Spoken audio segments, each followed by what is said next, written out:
भरारे विठ्ठला नाही तरी गेला जन्म वाया करिता बरोबरे दुरावसी दुरी भवाची पुरी वहावसी काही नरगे एक भावाची कारण आवाज द्यायला समोरच्याला करिता काही नरगे एक भावाची कारण तुका म्हणे आन विठोबाची करिता बरोबरे दुरावसी दुरी भवाची पुरी वहावसी पांडुरंगा करू प्रथम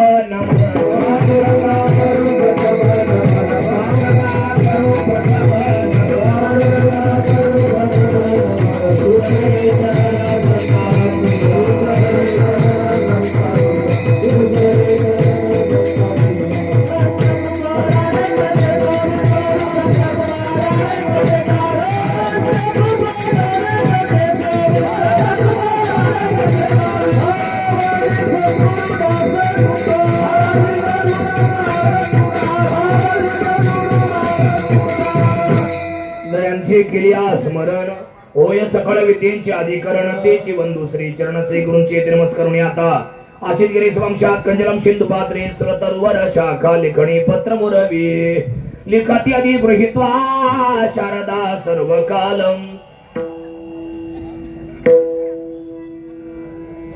तदपितव गुणाना मिषपारम न याती परिसहो माते माझी विनवणी परिसहो माते माझी विनवणी मस्तक चरणी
सांगतो तुम्हासी भदारे विठ्ठला नाही तरी गेला जन्म वाया करिता बरोबरे दुरावसी दुरी भवाची पुरी वहावसी. प्रस्तुत कीर्तन रूपी सभेसाठी निवडलेला अभंग महान भगवत भक्त संत सम्राट विश्ववंद्य महाराष्ट्र भूषण श्रीमंत संत जगद्गुरु तुकाराम महाराज यांचा महत्वाचा उत्कृष्ट तीन चरणाचा अभंग कीर्तन सेवेसाठी निवडला. विठ्ठला विठ्ठला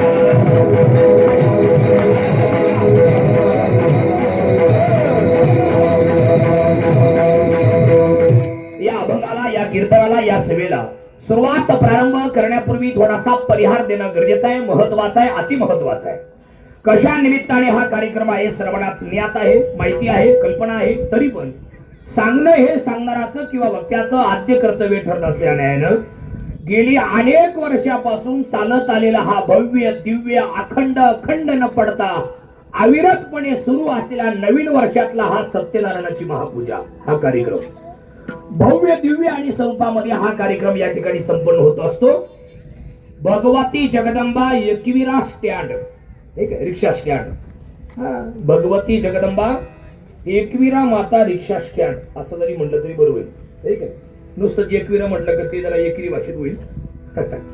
भगवती जगदंबा आई किंवा मातोश्री आईच म्हणा, एकविरा माता रिक्षा स्टँड. आणि या निमित्ताने सर्वच मंडळी एका आईची लेकरं होऊन एकत्र आले आणि नवीन वर्षाची सुरुवात, वर्षभर मनाला शांती मिळावी, ऊर्जा मिळावी आणि म्हणून काहीतरी अनुषंगानं या ठिकाणी नामस्मरण घडावं आणि त्या नामस्मरणाची ऊर्जा आपल्यामध्ये उतरावी आणि ती ऊर्जा पुढच्या गुढीपाडव्यापर्यंत ती अविरतपणे आपल्यात राहावी आणि त्या निमित्ताने जोमाने संघर्ष व्हावा हा उदात्त हेतू मनात ठेवून हा भव्य दिव्य स्वरूपाचा कार्यक्रम दरवर्षीप्रमाणे याही वर्षी आपण या ठिकाणी संपन्न करत आहात. त्यातली या वर्षाची 2026चा गुढीपाडवा नवीन वर्षाची सुरुवात ही माझ्या वाटेला आहे. समस्त रिक्षा स्टँड आणि ग्रामस्थ मंडळी, अध्यक्ष, उपाध्यक्ष, सर्वच मंडळी, हे सगळेच परिवार, हा आहे का नाही, हा एकविरा माता परिवार, हे सगळ्या मंडळींनी दिलेलं मला हे निमंत्रण. या सगळ्या रिक्षांकडे पाहून मला असं वाटू राहिलंय सगळ्या बहिणी माहेरी आल्या आहे का नाही, असंच वाटतं नाही तिकडे पाहून. सगळ्या बहिणी माहेरी आल्या आणि सगळ्या भाषा कीर्तन ऐकतायत बघा कशा, सगळ्या माझ्याकडेच पाहत आहेत. शांत उभे आहेत, जणू काय त्या आपल्याला सांगतात शांतीचा संदेश देण्यासाठी आम्ही तुम्हाला इथं बोलवलंय. सगळ्या शांत उभे, कोणी चुळबुळ करीत नाही आहे का नाही, सगळे शांत बसलेले आहेत आणि त्यांच्यामध्ये हे भव्य दिव्य स्वरूपाचं कीर्तनाचं आयोजन समस्त या परिवाराने या ठिकाणी केलेलं आहे. समस्त रिक्षा स्टँड परिवार आणि हा समस्त हा परिवार सर्वांना एकदा मनोभावे वंदन करतो, कार्यक्रमाला सुरुवात करतो आणि या ठिकाणी सर्वच मंडळी या ठिकाणी हजर आहेत.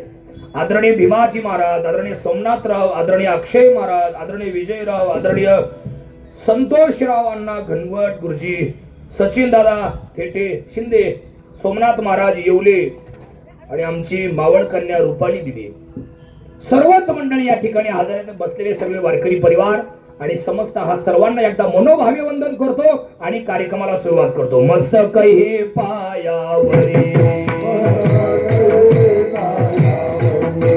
मस्तक हे पायावरी,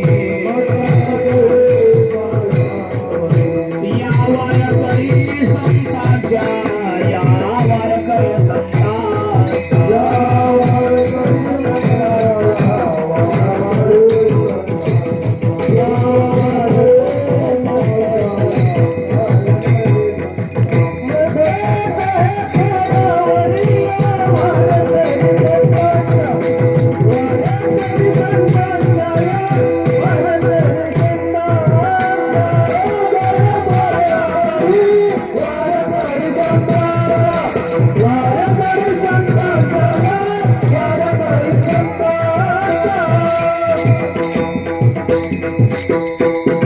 वर्षभर संघर्ष करणारी सर्व रिक्षा चालक मालक मंडळी या ठिकाणी हजर आहेत.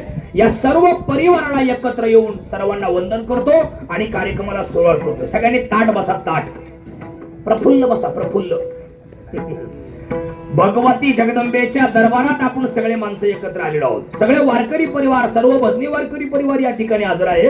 सर्वांना मनोभावे वंदन करून कार्यक्रमाला सुरुवात करतोय. सगळ्यांनी ताट बसा.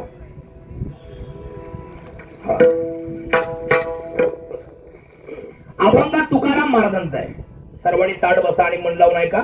8:45ची वेळ मला दिलेली आहे, त्यामुळे सर्वांनी ऐका. वेळ थोडा आहे आपला आणि लक्ष देऊन ऐका.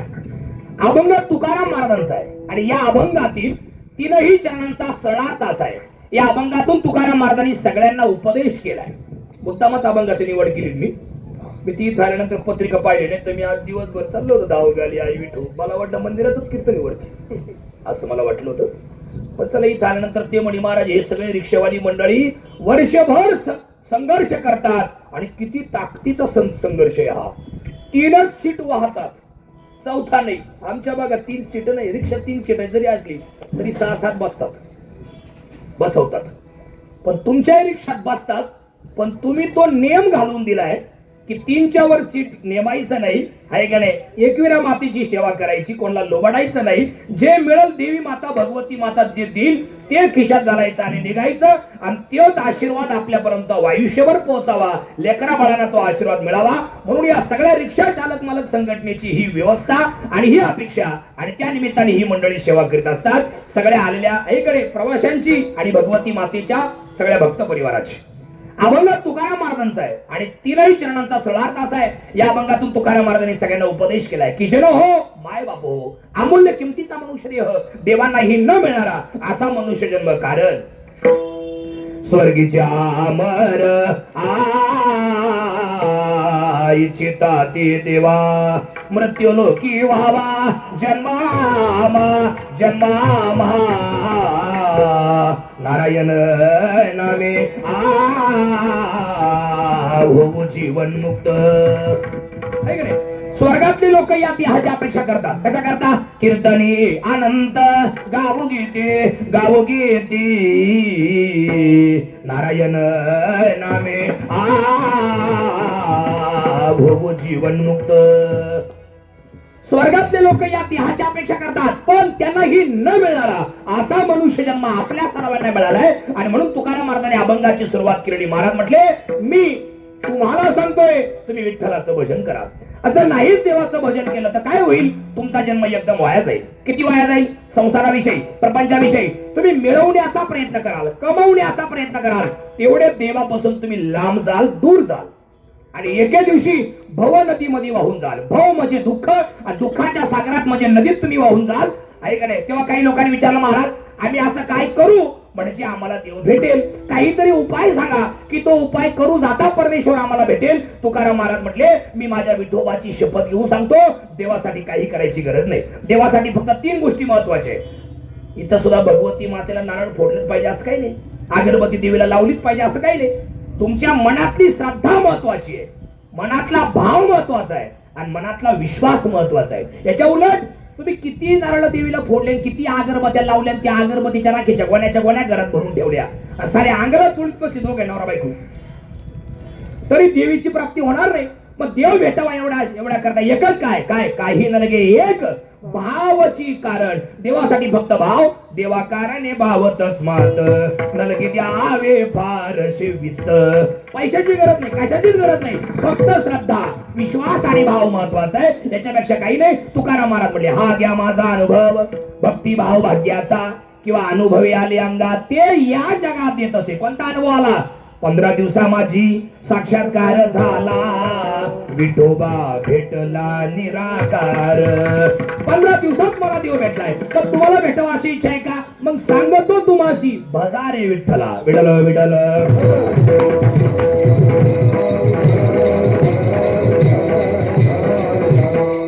या अभंगाच्या सुरुवातीला ऐका, सगळे लक्ष द्या, अशा अर्थाचा हा अभंग आहे. अभंगाच्या सुरुवातीला एक प्रश्न आहे.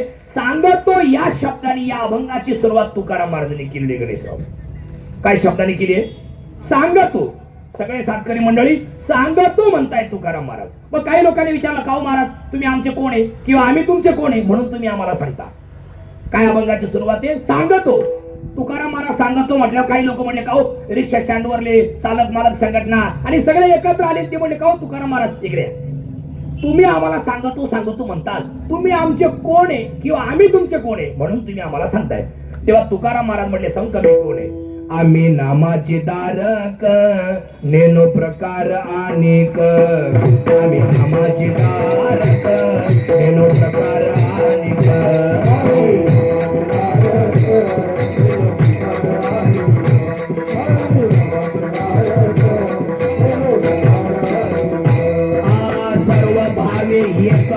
विठ्ठलाचे प्रमाण, विठ्ठलाचे प्रमाण नलगे धारावे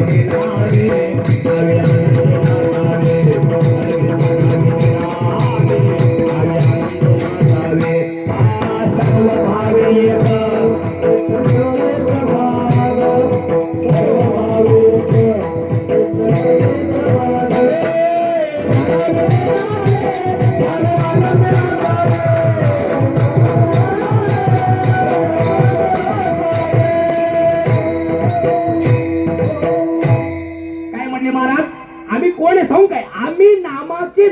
आम्ही स्वतः नामस्मरण केले आणि आम्हाला देव भेटलाय आणि म्हणून आम्ही तुम्हाला सांगतोय. आम्ही दुसरं काही करीत नाही. एकदरीला जिद्दी आम्ही रखुमाईचा पती आणि म्हणून भजारे विठ्ठला सांगतो तुम्हाशी. विठ्ठल विठ्ठल. हे बघा, आपण सगळे इथं जेवढ्या आता रिक्षा बहिणी लागलेल्या बसलेल्या आहेत, रिक्षा आपण या सगळ्या बहिणीच म्हणू यांना. आहे का नाही? बिचारा लक्ष्मी तुमची का नाही? ही आपली लक्ष्मीची ना सगळ्यांची. का हो सगळे बसले हे सगळे आपले लक्ष्मीचे. या सगळ्या रिक्षा बहिणी एकत्र आल्या, हे तुमच्या घरातली लक्ष्मी आहे आणि तिच्याच बळावर आपण आपलं घर चालवतोय. बरोबर आहे की नाही? हा, मग हिच्या साक्षीनं मी तुम्हाला एक गोष्ट सांगतो आणि भगवतीच्या दरबारात पायथ्याशी तुम्हाला एक गोष्ट सांगतो. आपण आलोय कशा करता, हाच उपदेश या अभंगातून आजच्या पहिल्या दिवशी आपण या ठिकाणी सांगतोय. वर्षाच्या सुरुवातीला पहिल्या दिवशी काय केलं पाहिजे, इथून पुढे आपलं वर्ष आपलं सुखाचं आनंदाचं भरभराटीचं जावं, एवढ्या करता काय करावं, हाच उद्देश या अभंगामध्ये आहे. काय उद्देश आहे ऐका. या अभंगामध्ये तुकाराम महाराज म्हटले, आम्ही 17 देवांची उपासना करत नाही. तुमचा संसार सुखाचा व्हावा अशी जर इच्छा असेल तर एका देवाची उपासना केली पाहिजे, 17 देवांची नाही केली पाहिजे. आम्ही काय करतोय, एकदरीला चित्ती आम्ही रखुमाईचा पती. सध्या लोक वाराप्रमाणे पूजा करतात. सोमवारी महादेव, मंगळवारी मंगळाई, बुधवारी विठ्ठल, गुरुवारी दत्त. आज कोणता वार होता? गुरुवार होता. आज दिवसभर लोकांच्या स्टेटसला फक्त 3 देव होते महाराज. साईबाबा असतील, भगवान दत्तात्रय होते आणि स्वामी समर्थ होते. चौथा देव नव्हता यांच्या स्टेटसला. आता किती वाजले बाबा? 7:45 वाजले ना. आता हे तिघही गेले झोपायला. आता ते डायरेक्ट गुरुवारी पहाटेची तिघही. हा, तोपर्यंत निवांत झोपा काढली तिघही. शनिवारी उद्या दिवसभर भगवती राहील. भगवती एकवी राहील दिवसभर. उद्या शुक्रवारी ना. हा, उद्या दिवसभर भगवती माता, संध्याकाळी तिला विश्राम भेटणार. शनिवारी 2 जण राहतात, शनिदेव आणि मारुती. त्यांच्या तिसरा देव येत नाही. तिसरा देव आला का शनी लगेच वक्री होतो आणि मारुती गादा घेऊन जातो. आणि रविवारी पहाटेच खंडोबा येणार, 4 वाजता पहाटे. कोण संध्याकाळी झोपायला निघून जाणार आणि सोमवारी लगेच महादेवाची एंट्री होणार. अशी कुठं असते काय भक्ती? अशी भक्ती असते काय? ऐका. आणि या वर्षी शिवरात्रीला महादेव टेन्शन मध्ये होते. हा, मला भेटले आमच्या नाशिक मध्ये भगवान महादेव, देवादिदेव मला भेटले या शिवरात्री दिवशी सकाळी. तोंडबिन सोडून देईल, ते जटा सोडलेल्या सापाला बाजूला टाकून दिलेलं आणि मला भेटले. म्हणलं कुठं चालले? ते म्हणे गुदमारलो. म्हणजे अहो काय म्हटले, माझ्या भक्तांना पूर आलाय भक्तीला. माझ्या भक्तांना पहाटे 3 वाजपासून भक्तीचा पूर आलाय म्हटले. माझ्या नाकातोड्यात दूध गेलं म्हटले. काय दूध काय होत ते हाय का नाही, पाणी काय अंगावर टाकू राहिले, पण बेलाचे पानं काय टाकायचं, गुदमारलो. आणि काय टायमाला लोक माझ्या दर्शनाला सुद्धा येते नाही, मी एकटाच बसेल राहतो. हाय कडे काय चालतात अशी गाडीवरून अशाच करतात. कोणी राम ऐकडे असेच करतात. आणि काय पाठ पासून भक्तीला पूर आलाय म्हटले. मी गुदमारलो चाललो म्हटले निघून. अशी कुठे भक्ती असते काय? तुकाराम महाराज म्हटले, अशी वाराप्रमाणे तुम्ही किती पूजा केली तरी देव भेटणार नाही. मग तुम्हाला भेटावा अशी इच्छा आहे का देवानी? एक देव आपलासा करा. आपुला देव करून घ्या.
तुम्हाला देव भेटावा अशी इच्छा आहे का?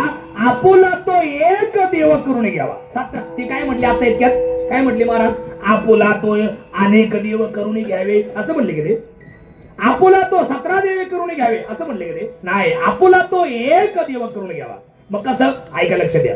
जर तुम्हाला सगळ्यांना भगवती जगदंबा एकविरा माता आवडत असेल तर तुम्ही पांडुरंगाच्या मंदिरात जरी गेले तरी पांडुरंगाच्या मूर्तीत तुम्हाला पांडुरंगाची नाही, एकविरा मातेचीच मूर्ती दिसली पाहिजे.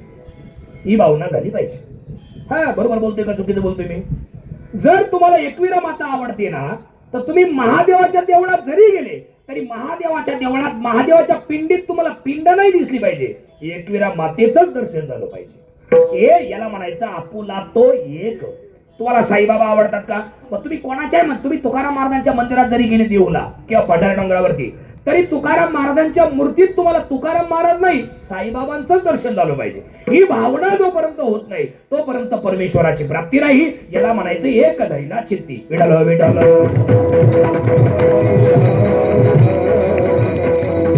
ऐका, या अभंगात 5 मुद्दे आहेत. 5 कोणते कोणते? 5 मुद्दे आहेत. आपण कोण आहोत, कुठून आलो, कशा करता आलो, इथे येऊन काय करायचं आणि इथलं काम झालं की जायचं पुढं, अशी 5 मुद्दे. त्याचा पहिला मुद्दा आहे, सगळ्यांनी माझ्याशी बोला. इकडे बा, सगळे माझ्याशी बोला.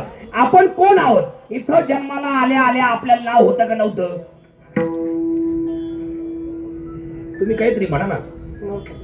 तुम्ही टेन्शन मध्ये सगळे. महिला मंडळी, तुमचा हप्ता येईल नाही का या महिन्याचा? मग तुम्ही अशा माझ्या 10व्याला बसल्या का बरं पाहू राहिला? थोडेसे ताट बसा आणि थोडस प्रफुल्ल बसा, माझ्याशी बोला. इथं जन्माला आल्या आल्या आपल्याला नाव होतं का नव्हतं? बरं, जाऊ द्या, त्या सोडून. असं कुठं झालं का? आपल्या विहेर गावच्या एका जणाची बायको आणि हॉस्पिटलला डिलिव्हरी झाली लोणावळ्यात आणि डॉक्टरांचा फोन आला त्या बाईच्या नवऱ्याला. हो, तुमची बायको बाळंती झाली, तुम्हाला बाळ झालं. त्याला इतका आनंद झाला, गाय गाय गाय गाय रिक्षा लावली स्टँडवरती आणि लगेच गेला पळत 2-4 मित्राला घेऊन. गाडीमध्ये बसले आणि गेले लोणावळ्याला हॉस्पिटलला. ते बाळ पाहिला गेले सगळे आणि हॉस्पिटलला गेले आणि त्या बाळाच्या समोर जाऊन उभी राहिली 4-5 जण आणि त्या बाळाला म्हटले, काय संपत कवा आला? अस्कुड झालं? अस्कुड झालं? अजिबात नाही. जन्माला आल्या आल्या बाळाला नाव नव्हतं. ज्ञानोबरांचा पुरावा आहे का? मी बोललो काय? उपासने या बाळकाशी नाव नाही ते पाशी. जन्माला आल्या आल्या बाळाला नाव नव्हतं. मग कधी ठेवलं? 9 दिवस गेले, 10वा दिवस गेला, 11वा दिवस गेला आणि 12व्या दिवशी त्या बाळाचं नाव ठेवलं. काय ठेवलं? काहीतरी ठेवलं, आमाजी गोमाजी. काय नाव आहेत लोकांची, काही काही जय लय खतरनाक नाव आहेत महाराज. काय भयानक नाव आहेत. आता रोज आम्हाला कार्यक्रमाच्या निमित्ताने पत्रिका येतात डोळ्या पुढं. खतरनाक नाव आहेत महाराज. परवाच्या दिवशी मी कीर्तन केलं एका ठिकाणी. ती पत्रिका असेल मोबाईल मध्ये माझ्याकडे अजून. माझ्या आगल्या दिवशी ज्यांचं कीर्तन होतं ना त्यांचं नाव काय होतं साहेब? सोमनाथ महाराज अंडे. अंडे. मी त्या गावच्या लोकांना कीर्तन संपल्यावर म्हणलं, यांना फोन करून सांगा तुमचं आडनाव लावित नका जाऊ पत्रिकेत, तुमच्या गावाचं नाव लावित जा. काय आडनाव आहे? अंडे. कीर्तनात काय सांगत असतील ती? अंडे खाऊ खाऊ नका भाऊ असं सांगायचं ठरलं. ते काय सांगतील? खाऊ नका. एखादा म्हटलं मग तुमचं आडनाव काय सांगतोय? मग काय करायचं? आहे काय भयानक नाव आहे. पूर्वीच्या बायांचे नाव भारी होते महाराज का? गंगा, यमुना, सिंधू, कावेरी, नर्मदा, गोदावरी. काय भारी भारी नाव होती बाई. शांताबाई, ती आताची नाही, शांताबाई ती नाही, पहिली शांताबाई. काय नाव होत? मग आताच्या पुरीची नाव सारे त्या खताच्या कोणाची नावे? उज्ज्वला, सुफला, काही की नाही. म्हणजे ज्याला दिली त्याचं फार खतच झालं पाहिजे, तो उजारलाच नाही पाहिजे, गेलाच पाहिजे. काय आहे की नाही? खतरनाक नाव आहेत महाराज. गंगाधर, आंघोळ नाही, महिनाभर नाव. गंगूबाई, घरात पाण्याचा थेंब का नसला पण नाव गंगू. काय नाव आहे खतरनाक. अन्नपूर्णा, शहरातल्या बायांचे नाव पहा तुम्ही. अन्नपूर्णा. आणि जेवायला गेल्या काय? जेव्हा आवडल्या चपात्यावाडीच्या अन्नपूर्णा. रिक्षा चालक मला भीक पाहा तेव्हा आवडल्या चपात्या. मसोबाचा निवद आणि त्या आपल्याकडे घेऊन येणार ते निवड. बरं, आपण असे खळवळलेले माणसं, भूक लागेल कीर्तन करून, गायन करून, पखवाद वाजवून भूक लागती महाराज. खरं ना भूक लागती. आणि तिच्या घरी जेवायला जा तुम्ही, जेव्हा आवडले निवदवाडी. बरं, ती वाढून गेले का लगेच संपून जाते. तर मागायचं कसं काय? ती बशी याला काही मिळत नाही काय? हा काय घाटावर राहतो? घाटात खाली राहतो काय? बरं तिथं राग कोणता येतो? ते एवढले निवड घेऊन आपल्या पुढे येणार. आपण खेड्यातली माणसं, ती वाई शहरातली, आणि ती निवड घेऊन आपल्या पुढे येणार आणि ती भाषा त्यांची आपल्या पुढे येऊन, महाराज भरपूर देवा ह काय ताटल्या खाऊ काय, भरपूर देवा ह का वाट्या तोंडात घालायच्या आता, भरपूर देवा ह. तिचं नाव अन्नपूर्णा, पण जेवायला बसल्यावर अन्नपुराणा, खतरनाक नाव. माणसाने नावाप्रमाणे असावं. आमच्या गावात एका पोराचं नाव प्रफुल्ल आहे. काय नाव आहे? प्रफुल्ल साहेब, प्रफुल्ल. आणि तो काय काय फुल्ल, नाव प्रफुल्ल, असं प्रफुल्ल असतं काय? माणसाने नावाप्रमाणे असावं. समाधान इथले सोडून आमच्या नाशिकचे समाधान आहे का नाही? आणि चेहऱ्यावर काय माड्या, नाव समाधान असं असतो काय? माणसाने नावाप्रमाणे असावं. त्याचं नाव ठेवलं कशाप्रमाणे? ए वडील जे जे करीती तया नाम धर्म ठेवीती, एर अनुष्ठिती सामान्य सकळ, वार वडिलांच्या नियमाप्रमाणे त्या बाळाचं नाव ठेवलं. कुठून आलोय आपण? लय लांबून आलोय आपण. दुरून आलो मी गा दुःख झाले दारून, यावया यथवारी होते याची कारण. माणसं आम्हाला लय लांबून आलेत महाराज, आणि 3 कारणामुळे आलेत: कर्म, वासना आणि पाप. इकडे बा सगळी माणसं. कर्म कोणाला चुकत नाही. माझ्या समोर जेवढे माणसं बसलेत ना, आदरणीय संतोषांना बनवडपूरजी, त्यातल्या एकालाही कर्म चुकणार नाही. चुकले नाही, तुम्हाला नाही, मला नाही, कोणालाच नाही चुकलं. कोणाला कर्म चुकलं दादा? आपण ज्यांचे उपासक आहोत ते संत जगद्गुरु तुकाराम महाराज, त्यांना कर्म चुकलं? कोणाला कर्म चुकलं आतापर्यंत? मी ज्यांच्या प्रेमात पडलोय, आणि तुम्ही सुद्धा त्यांच्या प्रेमात पडलेली माणसं आहेत, ते छत्रपती धर्मवीर संभाजी महाराज, कर्म चुकलं? कोणाला कर्म चुकलं? कोणालाच कर्म चुकत नाही. प्रत्येकाला कर्म भोगावं लागतं. मी तुम्हाला उदाहरण सांगून जाईल. हे बघा माझ्या हाताकडे बा, शिव्या किंवा वव्या, शाप किंवा आशीर्वाद, निंदा किंवा स्तुती, चांगलं किंवा वाईट, सुख किंवा दुःख, यापैकी तुम्ही जे काही लोकांना देता ते सगळं परत तुम्हाला मिळत असतं. काय वाटतं तुम्हाला? तुम्ही काहीतरी म्हणत ना, तुम्ही जे काही लोकांना देता ते सगळं परत तुम्हाला मिळतं. बरोबर आहे की नाही? समजा मी एखाद्या, मी तुम्हाला प्रश्न विचारला, दादा तुमचं काय नाव आहे? प्रदीप महाराज. मी तुम्हाला उदाहरण, तुम्हाला मध्ये घालून सगळ्यांना प्रश्न विचारतोय हा, आणि गंमत चालली आपली. नाही तर या इकडे माझ्याकडे, आज करू नका. आहे का? समजा तुम्ही एखाद्याला लई शिव्या दिल्या, देणार नाही, उदाहरण चाललं आपलं, तुम्हाला मध्ये घालून सगळ्यांना प्रश्न. जर तुम्ही समोरच्याला लई शिव्या दिल्या तर समोरचा तुम्हाला काय देईल? शिव्या देईल ना. कधी असं म्हणतील धन्यवाद धन्यवाद, छान छान, वा वा, असं म्हणेल का? अहो ते तुम्हाला शिव्या देईल ना.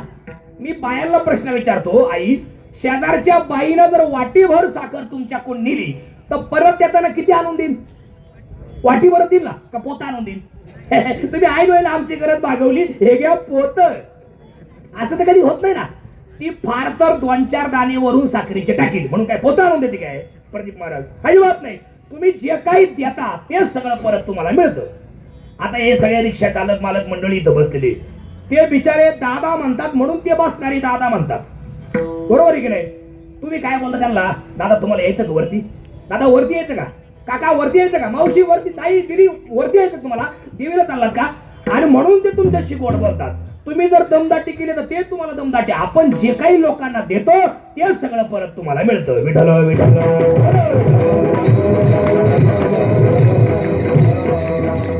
केले कर्म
बांधताना साहेब जसा वळंबा लावून वीट ठेवतो का नाही ऍक्युरेट मागे आणि पुढे नाही झाली पाहिजे वीट, तसं प्रमाण दिलं दादा.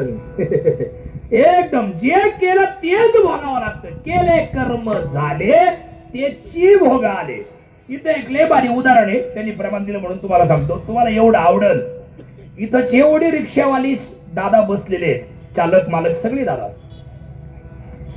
जेवढे बसलेली मंडळी आहेत आणि हे सगळे अध्यक्ष उपाध्यक्ष किंवा हा ज्यांचा पूर्ण ट्रस्ट परिवार आहे, हे सगळे मंडळी आणि आलेले सगळे पाहुणे, एवढं उदाहरण तुम्हाला आवडल, इतकं आवडल ना का तुम्ही असं म्हणाल मी बरं झालो आज कीर्तनाला आलो, लय अर्जंट जायचं होतं मला एक ठिकाणी पण बरं झालं नाही गेलो इथं आलो. इतकं सुंदर उदाहरण आहे, लय आवडल. फक्त मोबाईल सायलेंट ठेवा म्हणजे खाली पाहणार नाही तुम्ही. आणि एकदा सगळ्यांनी ताट बसा, सांगतो जरा भजन करा. विठ्ठल विठ्ठल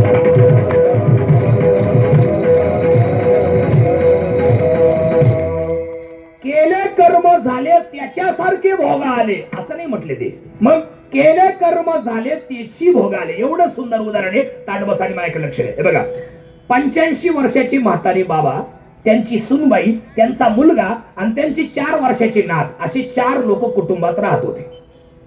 आदरणीय गुरुजी, आजीबाई बऱ्याच वर्षापूर्वी वारल्या होत्या, त्यामुळे आजी नव्हत्या. हे 4च लोक होते. 85 वर्षाची बाबा, त्यांची सुनबाई, त्यांचा मुलगा आणि 4 वर्षाची नात. लय भारी चाललं होतं. 4 जण लय भारी चाललं होतं. इतकं भारी चाललं होतं ना, किती भारी. पोरगा सर्व्हिसला होता, सुनबाई सर्व्हिसला होती, दोघंही नवरा बायको सर्व्हिसला होते. ते सकाळी 9ला घरातून निघून जायचे, संध्याकाळी 6लाच घरी यायचे. मग दिवसभर कोण घरी? बाबा आणि नात, आजोबा आणि नात, हे 2च लोक घरी. मग बाबांना काम काय? त्या 4 वर्षाच्या नातीला अंगणवाडीत घेऊन जायचं आणि ती कोण आणलं का घरी येऊन तिला जीव घालायचं आणि तिचा दिवसभर सांभाळ करायचं. एवढंच काम. लय भारी चाललं. पण मंडळी, केले कर्म झाले त्याची भोग आले असं त्यांनी सांगितलंय. तेच तुम्हाला सांगतो. असा काळ आला, नियत अशी उलटी फिरती. बघा कर्म कसं उलट फिरतं दादा. ती म्हणतात चांगल्या माणसाला का बरं असे वाईट दिवस येतात? तेच उदाहरण आहे. कधी कधी चांगलं वागूनही चांगले दिवस, वाईट दिवस काय येतात याचं उत्तर तुम्हाला सांगतो. ते आताच नाहीये, केले कर्म झाले तेच. कसं ऐका, त्या बाबांना पॅरलेस झाला. पॅरलिसिस झाला. बाबांच्या अर्ध्या अंगावरून वारं गेलं. बाबांचं तोंड वाकडं झालं, बाबांचा हातही विल्लोळा झाला असं हे कडे. आणि बाबांचा एक पाय निकामी झाला, हातही निकामी झाला, पायही निकामी झाला, तोंडही वाकडं झालं. बाबा निकामी झाले. पण पोरगा मातृभक्त होता. त्यांनी ती पाहिलं, त्यांनी विचार केला, माझी आई, मी लहान असताना माझी आई वारली आणि त्या दिवसापासून सगळा सांभाळ माझ्या बापाने माझा केलाय. आणि आता जर माझा बाप या जगातून निघून गेला तर मला कोण आहे? कोण राहील? मला कोणीच नाही राहणार. आणि म्हणून त्यांनी काय उचललं, हॉस्पिटलला ऍडमिट केलं. ऐका नीट, हॉस्पिटलला ऍडमिट केलं. डॉक्टरांनी उपचार चालू केले. 1 महिन्याच्या आत बाबांना बरं वाटलं. बाबांचा हात निकामी झालेला क्लिअर झाला, बाबांचं वाकडं झालेलं तोंडही क्लिअर झालं. फक्त बाबांचा पाय निकामी राहून गेला, त्यामुळे बाबाला चालता येणार. त्यामुळे सगळ्या गोष्टी बाबांच्या जागेवरच व्हायला लागल्या. लघुशंका वगैरे सगळं जागेवरच व्हायला लागलं. त्या सुनबाईनं 2-2.5 महिने सेवा केली. पण 2.5 महिन्यानंतर असा काळ आला, सगळ्या आई, ताई, काकी, मावशी, भाऊ, दादा, सगळे आलेले पाहुणे आणि सगळे माझे गुरुबंधू मंडळी, असा काळ आला 2.5 महिन्यानंतर त्या सुनबाईला बाबांची किळस यायला लागली, राग यायला लागला, तिरस्कार यायला लागला. ते सगळं जागेवर पाहून बाईला तिरस्कार यायला लागला. आणि न राहुल ती एक दिवस नवऱ्याला म्हणली, का हो इकडे या, तुम्ही तुमच्या बापाला वृद्ध आश्रमात काय नेऊन टाकीत नाही? 2-2.5 महिने सेवा केली, आता मी काय करणार नाही, तुम्हाला काय करायचे करा, मी काहीच करणार नाही त्यांचं वालं. तुम्ही त्यांना उचला वृद्ध आश्रमात नेऊन टाका. त्याला वाईट वाटलं, रडायला लागला, तोंड बारीक केलं आणि डोळ्यातून पाणी काढणं सांगितलं. अगं बायको, मी दुसरीला होतो तेव्हा माझी आई वारली ग, मला काही कळत नव्हतं. माझ्या बापाने सगळा सांभाळ माझा केलाय. हाडाचे काढ, रक्ताचं पाणी, नेत्राचा दिवा, हाताचा पाळणा माझ्या बापाने माझ्यासाठी केला. लहानचं मोठं मला केलं. मी एक दिवस माझ्या बापाला रडून म्हणलो, बाबा मला दुसरी आई करा ना. तर माझ्या बापाने काय उत्तर दिलं तर बायको तुला माहितीये, माझा बाप म्हणला होता पोरा माझ्या बायांवर विश्वास नाही, आताच्या लोकांना माझा विश्वास नाही, मी जर दुसरी बायको करील अडचण काही नाही बाळा, पण मी जर कुठं बाहेर गेलो आणि तिनं जर तुझी हेळसांड केली तुला जर त्रास दिला तर मला ते सहन होणार नाही, मला समजल्यावर मीच तुझी आई होतो, नको तुला दुसरी आई, मीच तुझी आई, तुला काय लागेल ते मला सांग, मीच तुझी आई आहे. अगं माझ्या बापाने माझी आई व्हायचा, मला कुशीत घ्यायचा, माझ्या तोंडावरून हात फिरवायचा, माझ्या पाठीवरून हात फिरवायचा, मला कुरवळायचा, स्वतः हाताने स्वयंपाक करून मला जीव घालायचा, स्वतः कपडे घालायचा, आंघोळ करून मला शाळेत घेऊन जायचा आणि परत घरी घ्यायला यायचा. लहानचं मोठं केलं, शिक्षणाधिकारी मला बनवलं आणि आपल्या दोघांचं लग्न लावून दिलं तर तू आता प्यारले झाला तर म्हणजे वृद्धाश्रमात टाका, शक्य नाही. तुला जे वाटेल ते कर. माझ्या बापाला मी वृद्धाश्रमात नेणार नाही, इथून पुढे हलवणार नाही. त्या बाईची आट्टी बंद झाली, पण ती पॉवरफुल शिक्षिका होती, पॉवरफुल शिक्षिका होती. ती 2दा डीएड होईल होती. तिनं सांगितलं, मग तिनं तिची पद्धत वापरली. ती म्हटली एक काम करा, तुमच्या बापाला राहू दे इथं, मी जाती माझ्या माहेरी निघून. असं काय करू नको, त्या पाया पडतो, असं काय करू नको, मला माझ्या आईची माया नाही भेटली, माझ्या पुरीला तरी असा दुरावा देऊ नको, मी माझ्या बापाला वृद्धाश्रमात नेऊन टाकतो, पण तू काय माझ्या पुरीला दुरावा करू नको. बापाला उचललं, आलेले पाहुणे सगळे, रिक्षावाली दादा, चालक मालक संघटना सगळे ऐका, बापाला उचललं, गाडीत बसवलं, वृद्धाश्रमात नेलं, ऍडमिशन झालं, सह्या झाल्या आणि पोरगा परत निघाला. तर येत असताना बापाला रडू आलं, मोठ्याने बाप रडला आणि आवाज दिला, ए बाळा, ए भाऊ इकडे. काय बाबा इकडे, बोला ना, इकडे ना, इकडे जवळ माझ्या, बोला बोला, इथे माझ्या जवळ या.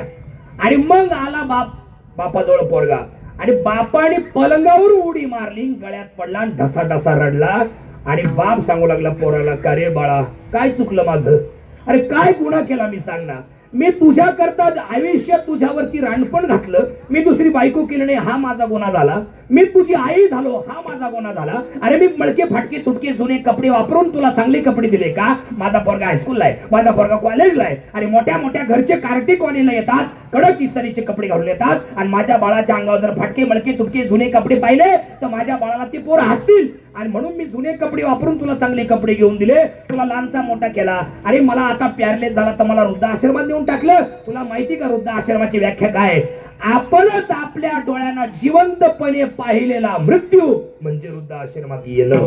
आपण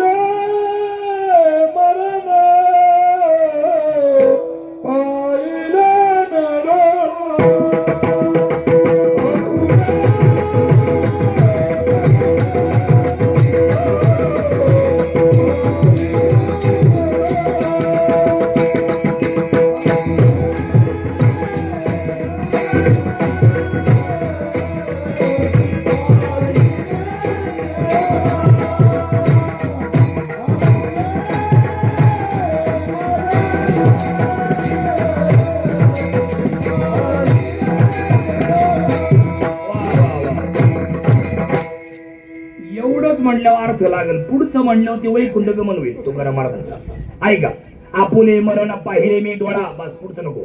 ऐकणे, अरे वृद्धाश्रमात आणून टाकणं म्हणजे आपणच आपल्या डोळ्यांनी पाहिलेला मृत्यू बाळा. अरे काय चुकलं माझं, इथं नको ठेव मला. नाही बाबा, तुम्हाला पॅरलेस झाल्यापासून माझ्या बायकोला तुम्ही आवडत नाही आणि म्हणून तुमचे हेळसांड होऊ नये म्हणून तुम्हाला इथं आणले आणि मग दुसरीकडे नेऊन टाकायचं ना, कुठं इथं काय आणलं. नाही नाही, तुम्ही काळजी करू नका बाबा, तुम्हाला वाटेल तेव्हा मी भेटायला येईल, पण तुम्ही रडू नका.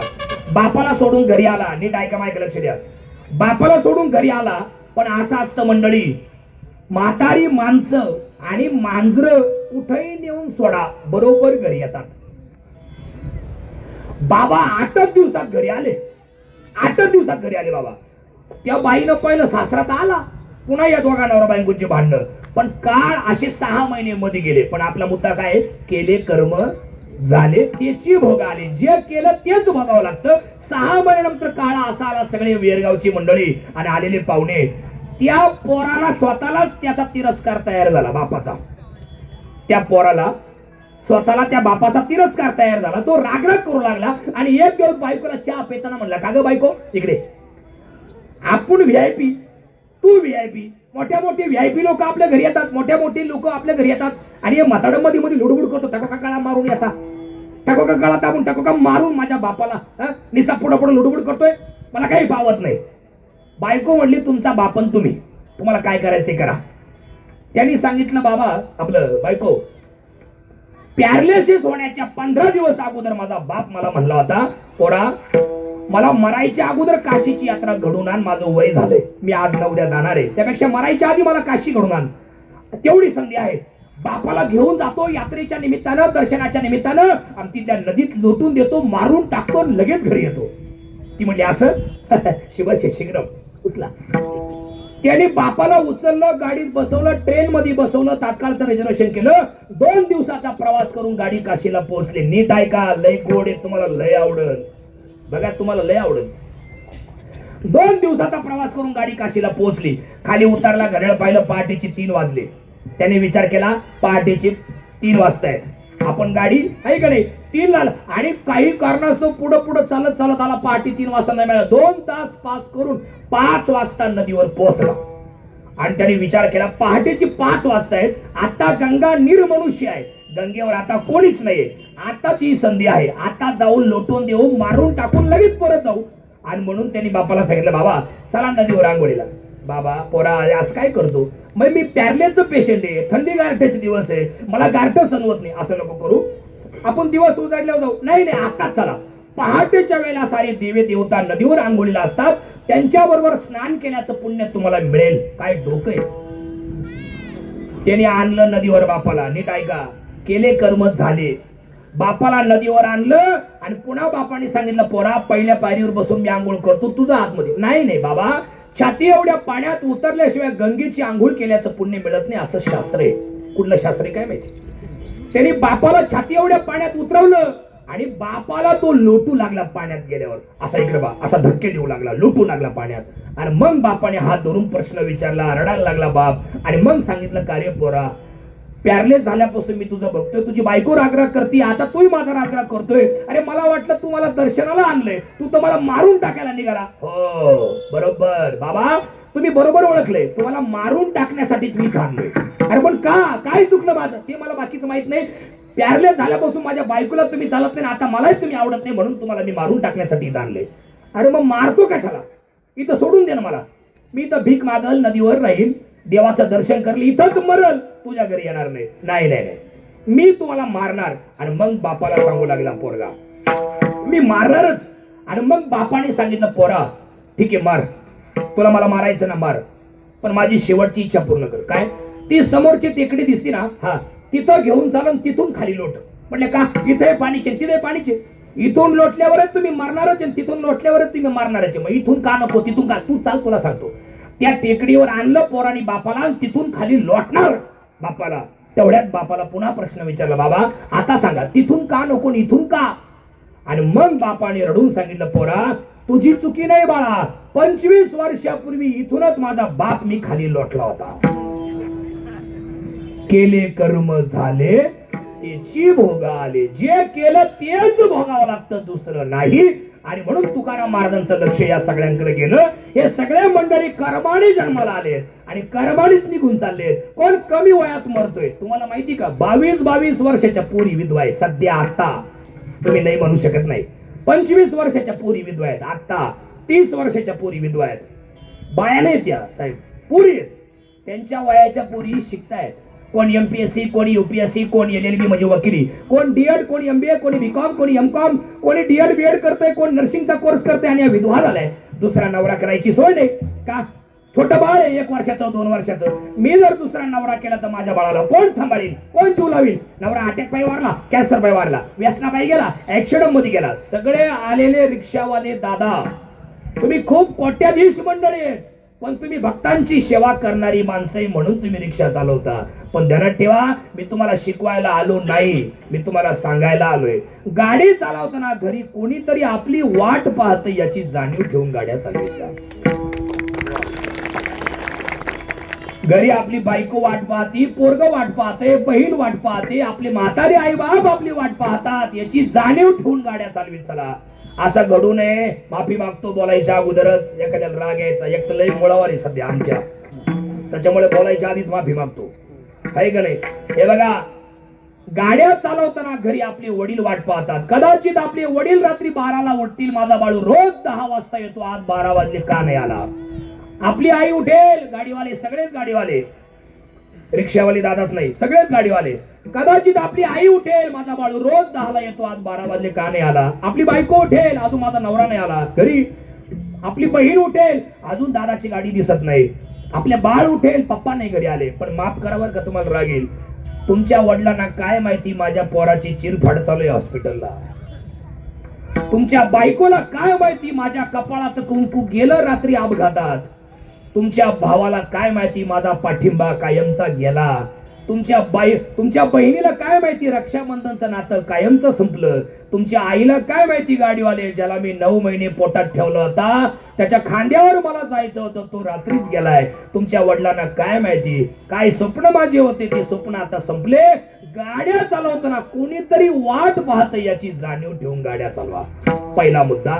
दुसरा मुद्दा, सगळेच मंडळी आहेत, सगळ्या माझ्या बहिणी आहेत, सगळे माझे वडिलांसारखे, कोणी भावांसारखे. एक वाक्य ऐका, तुमच्या घरात जर काही भांडण झालं, ताई दादा तुमच्या नवरा बायकोचं जर भांडण झालं, तुमच्या मनाविरुद्ध घटना घडली, जमिनीवरून काय झालं, इस्टेटीवरून काय झालं, प्रॉपर्टीवरून काय झालं, तर तेव्हा एकच काम करा. काय काम करा, मी शिकवत नाही तुम्हाला, सांगतोय.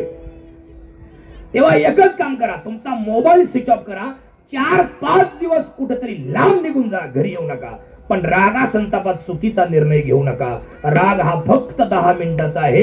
10 मिनिटं जर सांभाळले तर लई मोठ्या संकटामधून वाचाल. आणि तेवढे रागाचे 10 मिनिटं जर नाही सांभाळले तर लई मोठ्या संकटात या मागच्या लोकांना टाकून जाल. म्हणून राग प्रत्येकाने सांभाळा. चुकीचं बोललो मी, चुकीचं बोललो का? हीच नवीन वर्षाची सुरुवात आहे, दुसरी कोणती सुरुवात आहे? बरोबर आहे की नाही? या सगळ्या लोकांकडे तुकाराम महाराजांचं लक्ष गेलं. तुकाराम महाराज म्हटले का मरता कमी वयात, त्यापेक्षा एक काम करा. सांगतो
वा. मावळ तालुक्यामध्ये महाराजांच्या कुशीत जन्माला आलेला तालुका आहे हा. आहे की नाही? तुम्हाला संत जगद्गुरु तुकोबांचाही सहवास घडला, तुम्हाला राजा छत्रपतींचाही सहवास घडला आणि भगवती मातेचाही सहवास आहे. तुम्ही काही कमी विचाराची माणसं आहेत? पहाडासारखे विचाराची तुम्ही माणसं आहेत. आकाशाच्या उंचीची पहाड तुम्ही सगळे आहात. तुम्हाला सगळ्यांना वंदन. सांगतो तुम्हाशी भजारे विठ्ठला, नाही तरी गेला जन्म वाया. तुकाराम महाराज म्हणले, हे काम मारता कमी वयात, त्यापेक्षा एक काम करा, भजारे विठ्ठला सांगतो तुम्हाशी, तुम्ही देवाची उपासना करा. हे बघा सगळे, हे सगळे रिक्षावाली मंडळी आहेत महाराज. मला एक असं वाक्य सुचलं साहेब आता, हे सगळे जेवढे रिक्षा लागलेले आहेत ना आता, या सगळ्या भगवती मातेच्या लेकी आहे आणि याच्यावरचे मालक आहेत ते सगळे मातेचे जावई आहेत. काय वाटतं तुम्हाला? कसं काय वाक्य रचना? हे तुम्ही बघा ना महाराज, सगळ्या गाड्यांवर 21 नाव आहेत. या सगळ्या लेकी उभ्या आहेत साईडनं आणि जे गाड्या चालवत आहेत रिक्षेवाली मंडळी, हे भगवती मातेची जावई मंडळी आहेत आणि जावयाचे लाड असतात तसेच रोज लाड करती भगवती माता, नाही का? वा, कोणी कमी नाही यांच्यामध्ये, सगळे एकापेक्षा एक मंडळी आहेत. पण दिवसाची सुरुवात एका गोष्टीनं करीत चला. तुम्ही करतातच काय, तुम्हाला सांगायची गरज नाही, पण आता मी आलोय अभंग घेऊन आणि म्हणून तुम्हाला सांगतोय. ऐका, मुद्दा असा आहे आणि अभंगाची सुरुवातही सांगतोच आहे.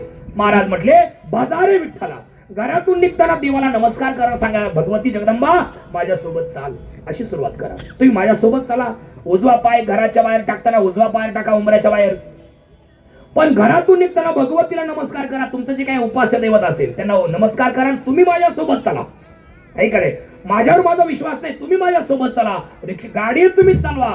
ऐकडे, आणि सगळ्या गोष्टी मला तुमच्या म्हणता वाट चाले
वाट चाले यज्ञ पाऊला पाऊली.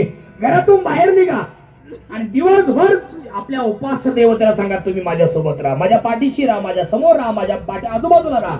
तुमची अदृश्य शक्ती माझ्या स्वरूपाने माझ्या आजूबाजूला राहू द्या आणि आशीर्वाद असू द्या. संध्याकाळी घरी आल्यावर पुन्हा देवाच्या चरणी लीन व्हान सांगा, देवा तुम्ही सोबत होते म्हणून माझा दिवस चांगला गेला.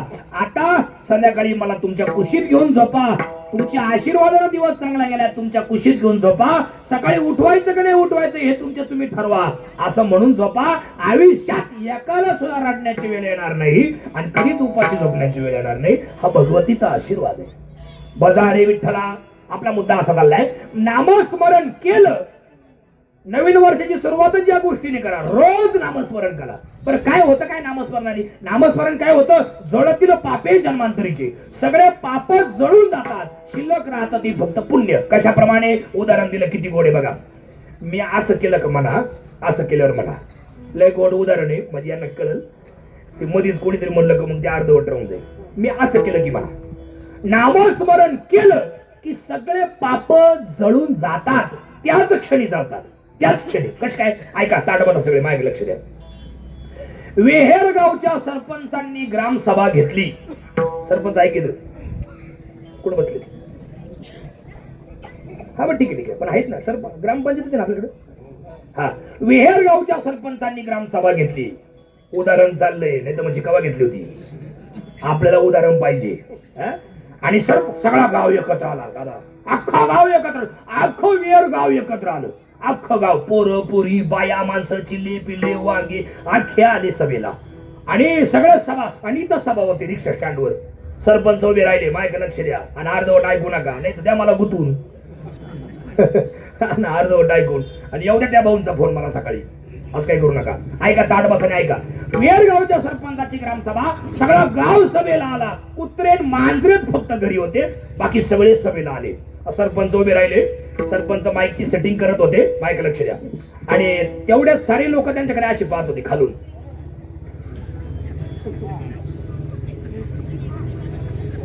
म्हणजे सरपंच आता पुढे काय बोलणार आहे बाबा? एकाएकी सभा घ्यायचं काय कारण? एकाएकी काय डोक्यात आलंय सरपंचाच्या? सभा कशाला घेतली? काय काम काय सरपंचाचं? काय काय कशा करता घेतली सभा? लोकांना अपेक्षा लागली ना हो, सरपंच आता पुढे काय बोलणार म्हणून अशी बात होती. आणि तेवढे सरपंच म्हटले, ऐका रे ऐका, माझ्या सगळ्या वेहेरगावच्या ग्रामस्थांनो, माझ्या आई बहिणींनो, माझ्या वडीलधाऱ्यांनो, माझ्या मित्रमंडळींनो आणि माझ्या सगळ्या रिक्षा चालक मालक संघटनांनो, मी तुमचा सरपंच आहे. आणि तुम्ही सगळ्यांनीच सगळी गावची सूत्र सांभाळण्याची जबाबदारी तुम्ही माझ्यावर दिलेली आहे. आणि मी तुमचा सरपंच आहे, नात्याने आज इथं उभा आहे. मला असं वाटतं आता पावसाळा सुरू झालाय, तर माझ्या डोक्यात एक आयडिया अशी आलेली आहे. मी सरपंच म्हणून मी तुम्हाला सांगतो, आता माझ्या डोक्यात एक अशी आयडिया आहे, 4 महिने कोणीच आपल्या शेतामध्ये काही लावायचं नाही.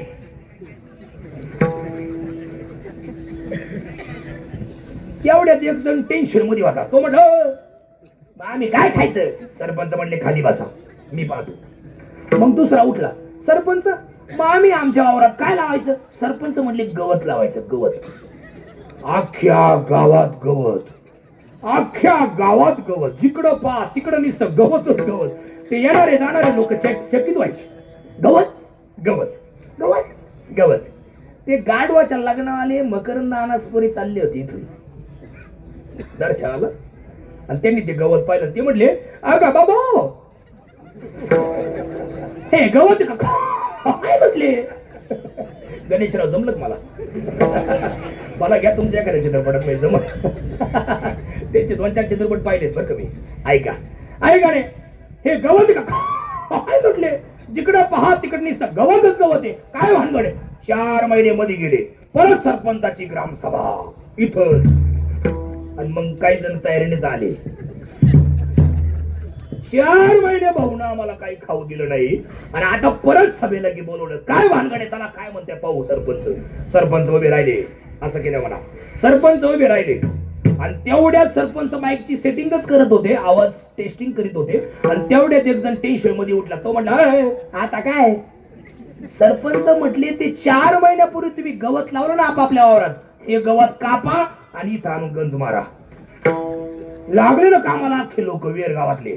प्रत्येक जण गवत कापायचे आपापल्या वावरातलं, त्याच्या पेंड्या बांधायची, इथं आणून गंज मारायची. केवढा गंधाला, डोंगरावर धरलो. सरपंचाला एकाने विचारलं, सरपंच आता या गंधाचं काय करायचं? सरपंच म्हणले, पेटवायचं. काय करायचं? पेटवायचं. हो पेटवायचं. मग का हो सरपंच, एवढा मोठा गंज पेटवायचा आहे माझ्याकडे मला, एवढा मोठा गंज पेटवायचा, किती कोटी काड्याच पेट लागतील? सरपंच म्हणले, डोक्यावर आपण का तू? किती कोटी कशाला लागतील? आणि केवढ्या मोठ्या गवताचा गंध असू दे, आणि एका काडीच पेटीची एक काडी असू दे, काही मिनिटात त्या गवताची राख करतं, तसं केवढंही मोठं पाप असू दे, आणि एक नामस्मरण असू दे, काही मिनिटात त्या पापाची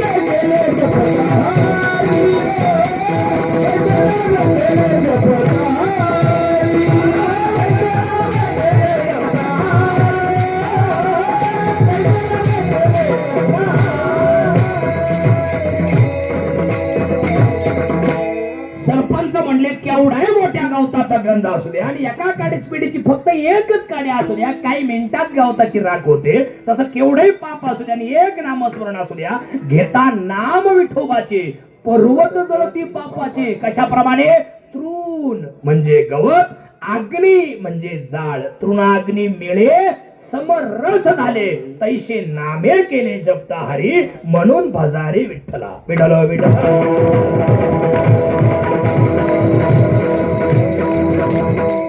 पण आता पुढचा मुद्दा, देव दिसतच नाही. नीट आहे का? भगवती जगदंबा एकविरा माता कोणालाच दिसत नाही, पण भगवती या जगात आहे. मी तुम्हाला पुराव्यासहित देतो, तसं मी इथून जाणारच नाही अर्धवट सोडून. देव दिसतच नाही. साईबाबा कोणी पाहिलेत का आजपर्यंत? नाही. मग ते नाहीयेत का जगात? आहेत. स्वामी समर्थांना कोणी बघितलंय का आजपर्यंत? मग ते नाहीयेत का? तुकोबारांना कोणी आपण पाहिलेत का? मग महाराज नाहीयेत का? आहेत महाराज. आजही महाराज इथं बसलेले आहेत.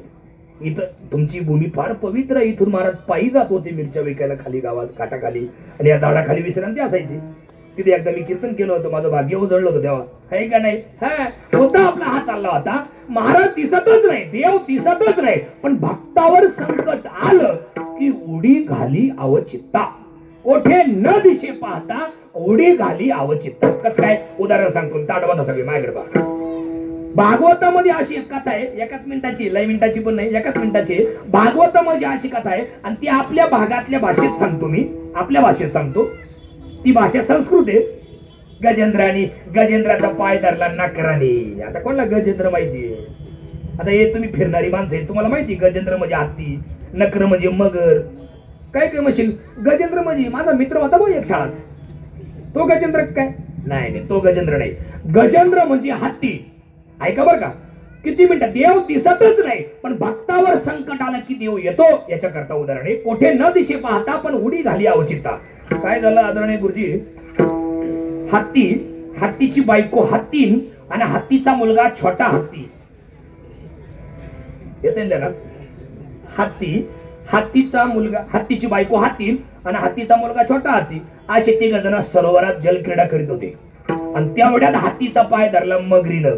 असा आरडायचा हाती, वाचवा वाचवा, मगरीनं पाय धरला, वाचवा वाचवा, मेलो मेलो मेलो. ती हत्ती बाहेर पळाली, तो छोटा हत्ती बाहेर पळाला. हत्ती रागावला त्यांच्याकडे पाहून. हत्ती म्हणले, अरे कर्ज काढून तुला शिकवलं मी. तुमचे तूप पेटली आता सगळ्यांची. जे दृष्टांत आपल्यासाठीचे फक्त हातीमध्ये घातला एवढंच. हा ना. अरे कर्ज काढून शिकवलं, अरे व्याजानं पैसे काढले, ती व्याज फेडतोय, तू आता मला सोडून चालला. ते म्हणले, हो हाती पप्पा, ते तुमचं काम होतं, कर्तव्य होतं, तुम्ही ते केलं, मी चाललो, तुमच्या तुम्ही पहा. मग हत्तीकडे पाहिलं, हत्तीने म्हटली तुमच्या तुम्ही पहा.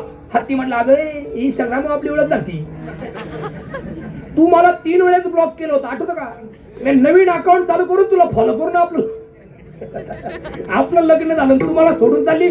ती म्हटली तुमच्या तुम्ही पाहते, इंस्टाग्रामचं प्रेम खोटं असतं. खोटं असतं. वाईट वाटलं हत्तीला. हत्ती म्हटला, माझे म्हणून व्यर्थ गेला. कोण या जगात माझं आहे? समोरच कमळाचं फुल होतं. माझ्याकडे पाहतो, मला ऍक्शन करून दाखवतो. कमळाचं फुल सोंडीनं उपटलं, त्या कमळाकडे पाहिलं आणि आकाश मार्गाने फेकलं, मोठ्याने ओरडला, जो कोणी या विश्वाचा मालक असेल त्याने जर मला या संकटातून वाचवलं तर इथून पुढचं जे काही आयुष्य उरलेलं असेल ते सगळं त्याच्या नामस्मरणात घालवील. तेवढ्यात भगवान विष्णू आणि लक्ष्मी गप्पा मारित होते वैकुंठात. मी तिथेच होतो, त्याच्यामुळे मला माहिती. तिथं गप्पा मारित होत दोघ जण. आणि तेवढ्यात ते कमळाचं फुल पायावर येऊन आदळलं. भगवान समोर अंतर्दृष्टीने पाहिलं, न सांगता कळे अंतरीचे घुज, किंवा न सांगता कळो येते अंतर. ऐकडे विश्व विशंबर परिहाराची न लगे. भगवंतानी पाहिलं, माझा हत्ती नावाचा भक्त संकटामध्ये आहे, त्याने आजपर्यंत कधी माझा धावा नाही केला, पण आज त्यांनी कधी नव्हत माझा धावा केलाय. आपण कधी कधी म्हणतो ना, आई एकविरा माते, तू लई जणांना पावली, लई जणांचे नवस पूर्ण केले, लई जणांना तू पावली, लई जणांच्या इच्छा पूर्ण केल्या, पण मला काय तू अजून तुझा अनुभव नाहीये. जर मला पावली तर सगळं आयुष्य तुझ्या नामस्मरणात घालवी. तसंच म्हणले, है का नाही? तसाच हत्ती म्हणला होता. आणि मग भगवान आले पळत, लक्ष्मी पुढे धावली. कुठे चालले? ही परंपरा तेव्हापासून आहे. विष्णूची आंघोळ झाली, विष्णू शर्ट घालायला लागला का लक्ष्मी लगेच पुढे. काय ना कळलं, काय ना उद्या कळलं. असं कुठं चालले कुठं चालले भगवान सांगणार होते लक्ष्मी माझा हत्ती नावाचा भक्त संकटामध्ये, पण भगवान इतक्या जोरात निघाले दादा 120च्या स्पीडनं निघाले. कसे ह बोलले तेव्हा लक्ष्मीच्या जवळ होते आणि ती बोलले तेव्हा हत्तीच्या जवळ आले. ह कहे लक्ष्मी ती कही गजराज कनवाळू कृपाळू भक्ता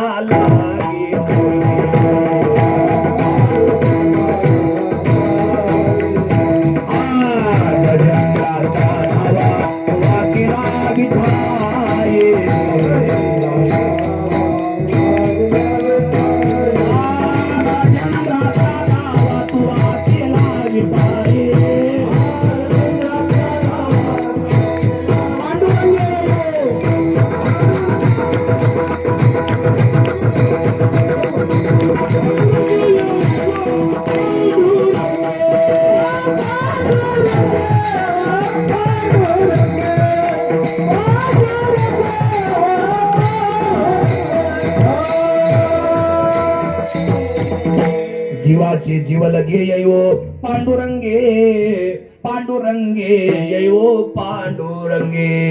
है का नाही? भगवान आले आले वाचवलं. दृष्टांत माझा संपला. कळला ना तुम्हाला दृष्टांत सगळ्यांना? भगवान दिसत कुठंच नव्हते, पण भक्तांनी धावा केल्याबरोबर उडी घाली अवचित्ता. धर्मरक्षा वया अवतार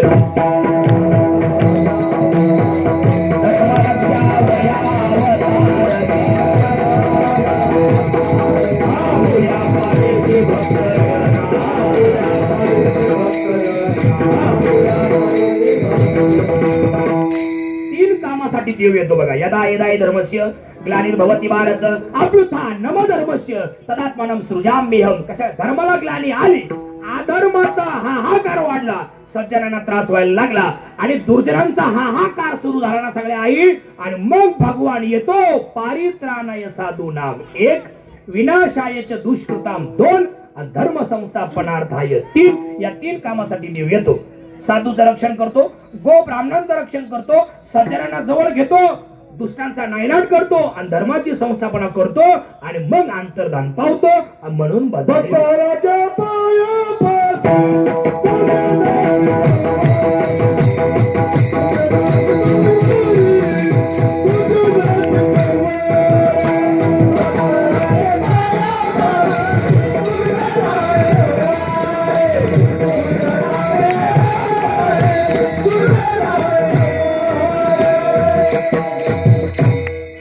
आणि म्हणून रोज देवाची उपासना करीत चला. 4 गोष्टी माझ्या ऐका. संपलं माझं कीर्तन. फक्त 4 गोष्टी. ताट बसा सगळे. 4 फक्त 4. ते 2 चरण आता बाजूला ठेवतो. 4 गोष्टी लय महत्वाच्या तेवढ्या ऐका. पहिली गोष्ट क्लिअर करतो. मी तुम्हाला शिकवायला आलो नाही, सांगायला आलो. जर समाधानी राहायचं असेल, कधीच तुमच्या डोळ्यात पाणी येऊ नये अशी जर इच्छा असेल, तुम्ही लई विचाराची मोठ्या विचाराची माणसं माझ्या पुढे बसलेली आहेत. मी फार आदर करतो तुमचा. मला कधी कधी असं वाटतं दादा सगळे पाहुणे का मी नाशिक जिल्ह्यात कशाला जन्माला आलो, मी पुणे जिल्ह्यात यायला पाहिजे होतो जन्माला, त्यात मावळ तालुक्यात यायला पाहिजे होतो असं मला कधी कधी वाटतं. का ही महाराजांच्या पदस्पर्शाने पावन झालेली भूमी, जगद्गुरु तुकोबांच्या, ही राजा छत्रपतींच्या पदस्पर्शाने पावन झालेली ही भूमी, धर्मवीर संभाजी महाराजांच्या पदस्पर्शाने पावन झालेला हा जिल्हा, बरोबर आहे की नाही? आणि त्याच्यानंतर भगवती जगदंब्याच्या कुशीत वसलेला हा मावळ तालुका. किती भाग्यवान तुम्ही मंडळी आहात. 4 गोष्टी माझ्या घरी घेऊन जा. संपलं आपलं कीर्तन. त्यातली पहिली गोष्ट आहे, आयुष्यात श्रीमंतीचा अजिबात गर्व होऊन देऊ नका. 1, कधीच गर्व नका होऊन देऊ, अजिबात नका होऊन देऊ. 1, विद्वत्तेचा अजिबात गर्व होऊन देऊ नका, सौंदर्याचा अजिबात गर्व होऊन देऊ नका. आणि 4थी गोष्ट, कधीच कोणाशी वैर ठेवू नका. एवढ्या 4 गोष्टी घरी घेऊन जा. संपलं आपलं कीर्तन. त्यातला पहिला मुद्दा, श्रीमंतीचा अजिबात गर्व होऊन देऊ नका. का बरं? लय लोक श्रीमंत आहे आपल्यापेक्षा. हे बघा तुम्हाला ऍक्शन करून दाखवतो. पैशाने पेन विकत घेता येतो, चांगला अक्षर काढता येत नाही. काय येतं काढता? काय आदरणीय गुरुजी येतं का काढता? दादा गणेशराव, दादा साहेब काय सांगाल? प्रदीप साहेब काय वाटतं तुम्हाला? पैशाने पेन विकत घेता येतो ना, चांगला अक्षर नाही काढता येत. आमच्या भागात एका ठिकाणी 10 वेळा गेलो प्रवचनाला. ते मोबाईल गाडीत विसरला, त्याच्यामुळे पत्रिका नव्हती. एकाला म्हटलं पानगाव बसल्यावर, म्हणलं कोण वारलं नाव लिहून द्या. एक जण आला मला म्हणे हा पेन घ्या तुम्ही लिहा. त्याला तो पेन मला दिला म्हातारी आई. तो पेन मला लय आवडला. त्याला म्हणलं तुमचा पेन भारी हो. तो मला म्हणे तुम्ही किंमत नाही विचारली. गुरमी. गुरमी काय बोलायचं साहेब आता सांगा. गुरमी म्हणलं केवढ्याच आहे? म्हणजे 300. हा पेन 300 रुपयाचा आहे म्हणे. हा म्हणलं का हो? तुम्ही लॅन लाव. माझं अक्षर चांगलं नाही तुम्हीच लिहा. मग तो चाला इथं लावायलाच पैसे आणि पेन विकत घेता येतो, चांगला अक्षर काढता येत. काय डाला सगळे हा बरोबर आहे की नाही? पैशाने ग्रंथ घेता येतात, त्याच्यात ज्ञान प्राप्त करता येतं बाबा? नाही येत. पैशाने तुम्हाला मंदिर बांधता येईल, पैशाने तुम्हाला देव सुद्धा विकत आणता येतो. हो येतो आणता, पण त्या देवामध्ये देवत्व नाही आणता येत. पैशाने तुम्हाला वडापाव खाता येईल. पैसा खाता का तुम्ही? हाय का तुमच्यामध्ये असं कोणी? लय भूक लागली 100 रुपये खाली ढेकर दिला. हाय का नाही? खूप ट्रॅफिक होती आणि खूप भक्तांचा महापूर आला आणि त्यामुळे ऐकणे जेवायला वेळच नाही भेटला. रिक्षा चालवता वेळच नाही भेटला. दिवसभर कामामध्ये मग काही 100 रुपयाची एक नोट खाली आणि ढेकर दिला. हाय आज तुमच्यात कोणी? अजिबात नाही. पैशाने श्रीमंत असणारी माणसं तुम्हाला पावलं पावले भेटतील, पण माणुसकीनं श्रीमंत असणारी माणसं भेटण्यासाठी तुम्हाला तुमची पावलं झिजवावी लागतील. कधी श्रीमंतीचं गर्व नका होऊन देऊ. आहे का नाही? चला पुढचं वाक्य ऐका. वेळ प्रत्येकाची येते. इकडे बा, वेळ प्रत्येकाची येते, हवा प्रत्येकाची होते, संधी प्रत्येकाला मिळते, दिवस प्रत्येकाचे बदलतात, फक्त वेळ येऊ द्यावी लागते. माझी उलटी पालटी कळती तुम्हाला का? उदाहरण सांगू एकाच मिनिटात, अर्ध्या मिनिटात. हे बघा सगळे दादा ऐका. वेळ प्रत्येकाची येते, फक्त वेळ येऊ द्यावी लागते. नाही कळलं? आपल्या वेरगावची एखादी मुलगी, तिला आडनाव काय जास्त? पडवळ. आपल्या वेरगावच्या पडवळांची एखादी पोरगी लग्नाच्या वयात आली. तिच्या वडिलांना असं वाटलं एकुलती एक पोरगी लग्नाच्या वयात आहे, लग्न करू. शिक्षणामुळे लग्न लांबलं, आता शिक्षणही झालं, आता लग्नाच्या वयात आहे. मार्च सुरू आहे, 26 चालू आहे, महिना आपलं वर्ष 26 साल चालू आहे. एक काम करू म्हटले, एक चांगला मुलगा शोधू आणि एप्रिल मे मध्ये दोघांचं लग्न लावून देऊ. आणि म्हणून त्या पोरीच्या वडिलांनी 2026च्या मार्च महिन्यामध्ये आई त्या पोरीसाठी नवरदेव पाहायला सुरुवात केली. पण आल्यावर काय तर राहत बघा. पण तिच्या नशिबात जर सटवीना असं लिहिलं असेल का या मुलीचं लग्न 2028 मधल्या मार्च मध्ये होणार आहे, तर त्या पोरीच्या वडिलांनी 26 आणि 27 मध्ये किती पोरं पाहू द्या, ते लग्न जमणार नाही. काही ना काही अडचण येणार. देवकी येतील, नाडी येतील, गोत्र येतील, एखादा भाऊ बंद आडवा येईल. उदाहरण चालले, उदाहरण उदाहरण उदाहरण उदाहरण किंवा तिला तो आवडेल, त्याला ती आवडणार नाही. किंवा ते गुरु आडवे येतील, त्याने 4, 8, 12, 14, 8, 12 असे ते गुरु येतील आडवे. आहे का नाही? असं काहीतरी आडवं येईल. आहे का नाही? असं काहीतरी भिस्कडी होईल, ते लग्न जमणार नाही. पण 2026 आणि 27 संपलं आणि 28 साल उजाडलं आणि 28चा जानेवारी फेब्रुवारी संपला आणि मार्च महिना उजाडला का पडवळांच्या जवळचा कोणीतरी एखादा पाहुणा येणार आणि त्या पोरीचं लग्न जमून निघून जाणार. त्याला म्हणायचं वेळ आल्याशिवाय कुठली गोष्ट होत नाही. तुका म्हणे नाही चालत तातडी, प्राप्त काळ घडी आल्या वेळ. ठरलेली वेळ आल्याशिवाय कुठलीच गोष्ट होत नाही. वेळ येऊ द्या, प्रत्येकाची वेळ येणार आहे. माझी रिक्षा शिकावा लागेल अशी रांगेत कधी दिसल ना? दिसल. वेळ आल्याशिवाय दिसणार नाही. वेळ येऊ द्या, कर्तव्यार्पण करा, थोडस काहीतरी करा, 4-2 रुपये माग टाका, भगवती मातेला प्रसन्न करा, विनंती करा, तुमची रिक्षा इथं लागेल. वेळ येते प्रत्येकाची.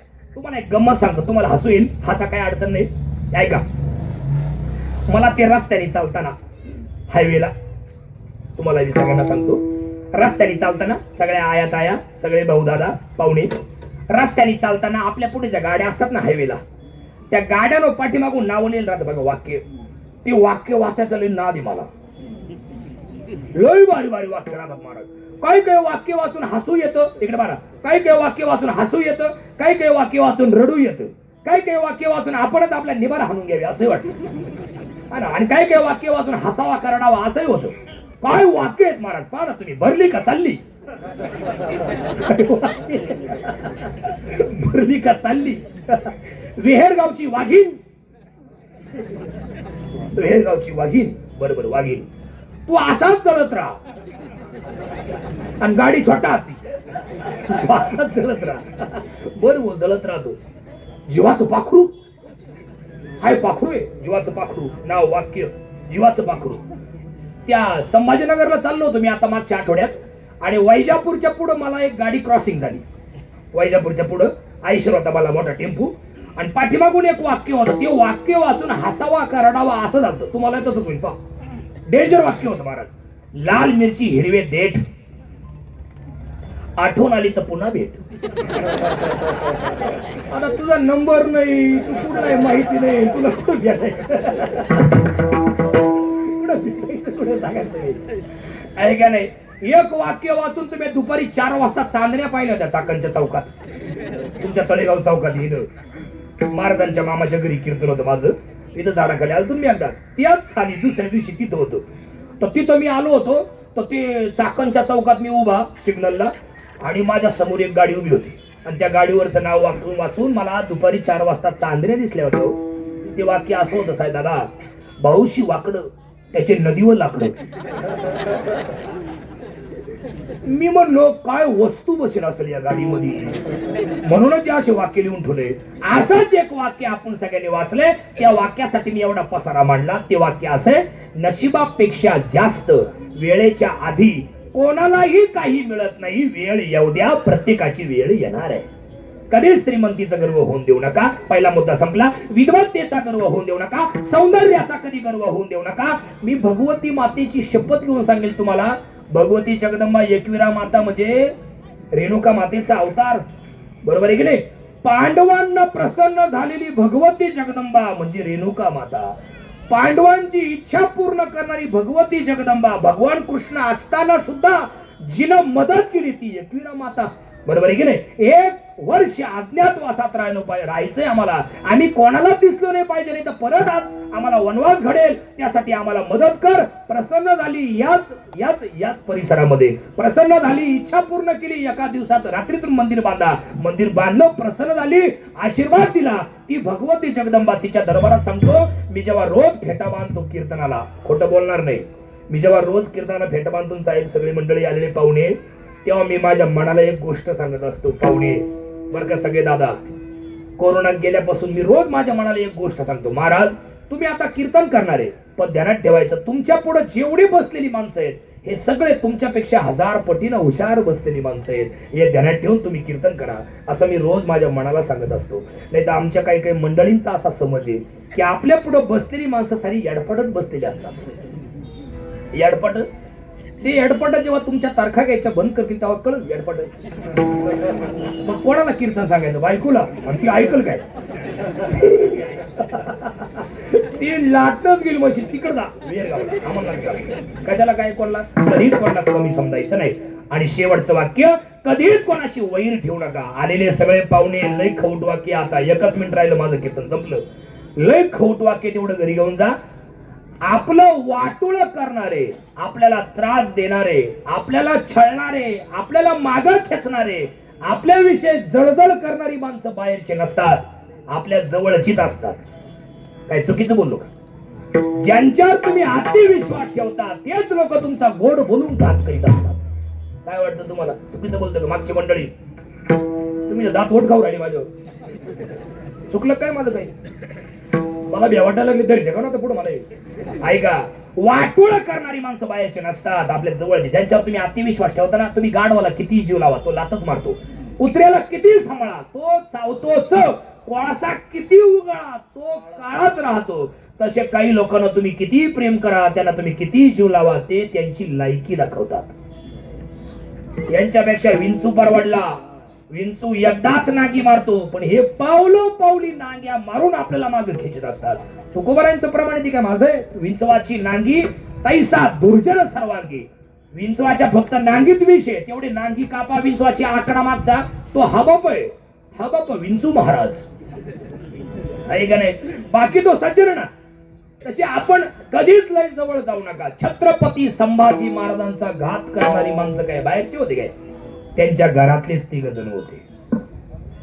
तुम्ही ज्या मालिकेत काम केले, तुम्हाला इतिहास पाठ आहे गणेश भावकर, पण आपण सगळे माणसं इथं छत्रपती धर्मवीर संभाजी महाराजांच्या अनुयायी मंडळी आपण सगळे आहेत. मी तर महाराज लफडेवाले कसे प्रेमात पडतात एकमेकांच्या, तसा मी महाराजांच्या प्रेमात पडलेला माणूस आहे. रडतो मी त्यांच्या आठवण आल्यावर. मगाशी मी फोटो पाहिला, पत्रिकेत मला फार भरून आलं. छत्रपती संभाजी, हे तुमच्या कपडाला कुंकू दिसतंय ना, हे छत्रपती संभाजी महाराजांची कृपा आहे. ध्यानात ठेवा, तुमची आबरू जी टिकून आहे ना, ही फक्त धर्मवीर संभाजी महाराजांची कृपा आहे, राजा छत्रपतींची कृपा आहे, बाकी कोणाचीच कृपा नाही. तुम्हाला हे मान्यच करावं लागेल. आणि हे सगळे आपल्या कपाळाला जे काही दिसतंय ना, ही सगळी त्यांची कृपा आहे. सांगू तुम्हाला, वाटोळ करणारे त्यांच्या घरातले 3 जण होते. आणि जर कधी इकडे बा, जर कधी महाराजांच्या घरातले 3 माणसं महाराजांच्या वैरी झाले नसते, त्यांच्या विरोधात गेले नसते, तर 1 फेब्रुवारी 1689 जे 80,000 आले होते ना, ते राजा छत्रपती संभाजीनं चराचर कापले असते. सपासप वार करून रक्ताचा कॅनल व्हायला लावला असता, रक्ताचा पूर व्हायला लावला असता, एक सुद्धा परत जाऊन दिला नसता. आहे का नाही? पण महाराजांच्या घरातलेच माणसं महाराजांचे विरोधक झाले, त्यामुळे महाराजांना जगाचा निरोप मिळाला. 3 माणसं महाराजांच्या सोबत होती बघा. 2.5 वर्षाचे होते संभाजी राजा, तर महाराजांची आई वारली. काय किती वाईट प्रसंग आहे दादा. लहानपणी कधी आई मरू नये बरं. कुत्रे हलकात नाही, कुत्रे सुद्धा हलकात नाही. आपल्या चुलत्या खूप चांगल्या आहेत, आपले काका, आपल्या पप्पाचे मोठी भाऊ, लहाने भाऊ खूप चांगली माणसं आहे. पण आपल्या मायेच्या तोंडावरून हात फिरणारा हात गेला ना, जगातले नाफ्याचे दरवाजे बंद होतात आणि प्रेमाचे दागिदोरे तुटतात. महाराज 2.5 वर्षाचे असताना आई वारली, पण महाराजांना काहीच नाही वाटलो संभाजीराजाला. का? अखंड स्थितीचा निर्धारू श्रीमंत योगी जिवंत होता. अर्थात राजा छत्रपती जिवंत होते, रयतेचा राजी, अनाथांचा मायबाप जिवंत होता, राजा छत्रपती शिवाजी महाराज जिवंत होते. पण वयाच्या 22व्या वर्षी संभाजी महाराज 22 वर्षाचे झाले, तर राजा छत्रपतींनी जगाचा निरोप घेतला आणि मग महाराज दुःखाच्या सागरात बुडाले, कोलमडले. महाराज अर्ध मेल्यासारखं झालं राजांना, संभाजी महाराजांना. आता काय करायचं? पण 3 लोक असे होते महाराजांच्या सोबत. एक जण तर तासाला वेश बदलायचा, तुम्हाला सगळ्यांना पाठ आहे. बहिर्जी नाईक. एक जण तर असा होता, धिप्पाड दाद्या, 6.5 फूट उंची, 58 इंच छाती, सफरजन सारखे गाल, कोल्हापुरी मिशा. त्या अशा नव्हत्या, डायरेक्ट अशाच होत्या, कोल्हापुरी मिशा. हंबीररावजी मोहिते पाटील महाराजांचे सख्खे मामा. आणि जीवाला जीव देणारा कवी कलश नावाचा सखा. असे 3 लोक महाराजांच्या सोबत होते. बरोबर चाललं? असे 3 लोक महाराजांच्या सोबत होते. आणि मग महाराजांना लढण्यासाठी बळ आलं. तुमच्या आबरू रक्षणाची वेळ आली, तुमच्या कुंकू रक्षणाची वेळ आली, आणि माझ्या बापानं निर्माण केलेल्या स्वराज्याला उजाळा देण्याची वेळ आली, तर बायकोच्या 2 भावांनी घात केला. किती नीच वागतात जवळची माणसं आपल्या, किती नीच आणि नास्तिक वागतात आपल्या जवळची माणसं. ज्यांच्यावर तुम्ही अतिविश्वास ठेवतात ते दुसरे नाही. संगमेश्वरानं वडीत आणलं, हाताला साखळदंड, पायाला साखळदंड बांधले, 180 डिग्री सेल्सिअस इतकं कडक गरम पाणी खळा उकळून त्यांच्या अंगावर ओतलं. जरा इमेजिन करा, जरा थोडीशी इमेजिन. ठेस लागली तर झोपेती काय? कांदा कापताना बोट जर चिरलं तर झोपेती का? दिवस चांगला जातो का? इथं 180 डिग्री सेल्सिअस कडक गरम पाणी उकळून अंगावर ओतलं. बटाट्यासारखे उकडले संभाजी महाराज. यांनी दोन्ही हाताने धरून साल्ट काढले महाराजांची, दोन्ही हाताने धरून. जरा इमेजिन करा, चित्र डोळ्यापुढे आणा. आपण सगळे महाराजांचे अंश आहोत. असे दोन्ही हाताने धरून साल्ट काढले. टमाट्यासारखे लाल दिसत होते संभाजी राजा, लाल. यांनी पुढचा प्रयोग केला, मिठाचं पाणी करून अंगावर ओतलं. यांनी मीठ मिरची तोडली अंगाला. यांनी काय केलं? नख काढले, परत नख काढले, पायाचे नख, हाताचे नख काढले. नंतर लाल सळाया करून डोळ्यात खुपसणार तेवढ्यात प्रश्न केला, बोल, धर्म बदलतो की नाही? माझ्या बापानं स्वराज्याची स्थापना केली आहे, ताट मानेनं माझा बाप गेलाय, आणि त्याची आबरू रस्त्यावर टाकून जाईल, मेलं तरी चालेल, धर्मांतर करणार नाही. त्या सळ्या डोळ्यात घातल्या, बुबुळ बाहेर काढले, जीभ तोडली. महाराजांची वाणी शांत झाली. तुकडे तुकडे करून गंगेत फेकले. काय बोलायचं दादा, किती नीच वागतात जवळची माणसं. अजून काय? पण त्या आणि सांगितलं होतं, या तुकड्याला जो कोणी हात लावी त्याचे असेच तुकडे करण्यात येईल. पण गोविंदराव गणपतराव महार हरिजन समाजाचा माणूस, जर कोणाचं वैर असेल त्यांच्याशी ते मिटून टाका. त्या विचारांमुळे महाराजांची आपली भेट झाली. त्याने ते तुकडे तुकडे गोळा केले. जिकडे रस्ता मिळेल तिकडे घेऊन पडायचा. वढू आणि तुळापूर इथं ते तुकडे आणले. अख्ख्या गावाने मिळून ते तुकडे तुकडे शिवले, प्रेत तयार केलं महाराजांचं, आणि महाराजांनी समाधी दिली. म्हणून त्या गावाला आडनाव शिवले आहे. आणि ऐका नाही, आजही त्या वढू तुळापूरची अवस्था काय? आता कालच संपलं महाराजांचं बलिदान मास, बरोबर आहे की नाही? कालच संपलं. ती एक महिना त्या लोकांची अवस्था तुम्ही पाहिली का? तुम्ही गेला असं सगळे तुमची पाहुणी मंडळी तिथं असतील. एक महिना मला त्या गावात असे काही काही माणसं पाहिले दादा मी, एक महिना पायात चप्पल घालती नाही. त्या गावातल्या तरण्या बांड कॉलेजच्या पुरी नवीन वस्त्र अंगावर घालत नाही. त्या गावातली तरणी बांड कॉलेजची पोरं पायात चप्पल घालीत नाही. त्या गावातली माणसं डोक्याचे केस काढून टाकतात. त्या गावातल्या बाया एक टाइम जेवण करतात. ऐकडे किती किती काही काही लोक तर अजून डाव्या कुशीवर झोपणारे त्या वडू तुळापूरला डाव्या कुशीवर झोपतात. का बरं विचारलं मी त्यांना, असं का बरं? तर त्यांनी सांगितलं महाराज आमचा अजूनही समज आहे, महाराज जिवंत आहेत, अजूनही महाराज आहेत आणि पुढचा वार त्यांच्यावर होईल आणि महाराज जेव्हा ओरडतील आम्ही पळत जाऊन त्यांना सोडून आणू, म्हणून आम्ही कानुसा घेत डाव्या कुशीवर झोपलेले असतो एक महिना. हे तुम्हाला मी काय सांगितलं, वाटोळ करणारी लोक बाहेरचे नसतात, आपल्या जवळचे असतात. त्याच्यामुळे शेवटचं वाक्य संपलं कीर्तन, लय जवळ कोणाच्या जाऊ नका, लय लांब कोणाच्या राहू नका. लय जवळ जाल तर लय रडाल आणि लय लांब राहाल तर कायमचे वाळीत पडाल. त्याच्यामुळे दुरून डोंगर साजरे, डोंगरला म्हणत पायदा छान दिसतो. तुम्ही सगळे पाहुणे जर एखाद्याच्या लय जवळ गेले ना तर तुमची लायकी काढतो तो समोरचा. त्याच्यामुळे लय जवळ जायचं नाही आणि लय लांब राहायचं नाही. कायम समाधानी राहाल. काही नलगे एक भावाची कारण का म्हणे आन विठोबाची. मी माझ्या विठोबाची शपथ घेऊन सांगतो, तुकाराम महाराज म्हटले देवासाठी फक्त श्रद्धा विश्वास मनात भाव ठेवा, एवढी अपेक्षा करतो आणि थांबतो. विठोबा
ज्या चार गोष्टी मी आता शेवटी सांगितल्या, या गोष्टी आजच्या नवीन वर्षाच्या सुरुवातीपासून पुढच्या या वर्षभर कायम लक्षात ठेवा. आणि हीच नवीन वर्षाची सुरुवात आहे अशी अपेक्षा. कार्यक्रमाला पूर्णविराम. सगळे रिक्षा चालक मालक संघटना, सगळे तरुण मित्र परिवार, आई बहिणी वडीलधारी मंडळी, आलेले आकाशासारखे उंचीच्या पहाडाची माणसं आहे का नाही, सगळ्या आई बहिणी वडीलधारी मंडळी आणि सर्वच हा रिक्षा स्टँड मित्र परिवार आणि या सर्वांचा निरोप आदरणीय कैलासराव पडवळ बाबा. ते मला मगाची भेटा बांधताना म्हणे माझं नाव अजिबात घ्यायचं नाही, अजिबात माझं नाव नाही आलं पाहिजे.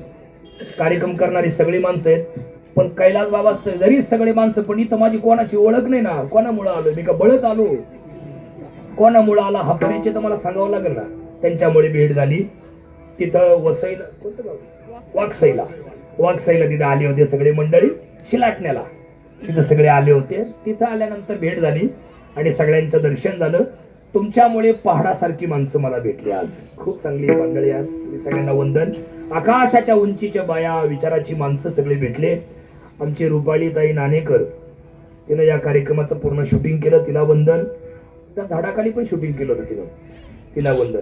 सगळे मावळातले आपण वारकरी भजनी मंडळी, तुकोबांच्या कुशीत असलेली माणसं आपण सगळे, तुम्हाला वंदन. दोन्ही मृदंगाचार्य गुरु शिष्य आलेत बघा. सद्गुरु एका बाजूला शिष्य, आदरणीय संतोष रावांना घनवट गुरुजी या ठिकाणी आले, तुम्हाला वंदन. सगळे आलेले पाहुणे तुम्हाला वंदन. आमचे गणेश मावकर आले बघा. बऱ्याचशा चित्रपटात त्यांनी मला लिंक शेअर करून मी ती पाहिली होती. माझे मित्र आहेत, पहिल्यांदा मला त्यांनी या भागात आणलं होतं आणि त्याच्यानंतर सगळ्यांच्या भेटी झाल्या. तुम्हाला वंदन. कार्यक्रमाला पूर्ण विराम देतो. चुकला असेल ते बुद्धीचे दोष, बरोबर असेल ते मात्र भगवती जगदंबाच माझ्या जिभेवरती बसली होती आणि तीच बोलत होती असं समजून श्रवण करा. बाकीचं मला परत द्या. निवृत्ती ज्ञानदेव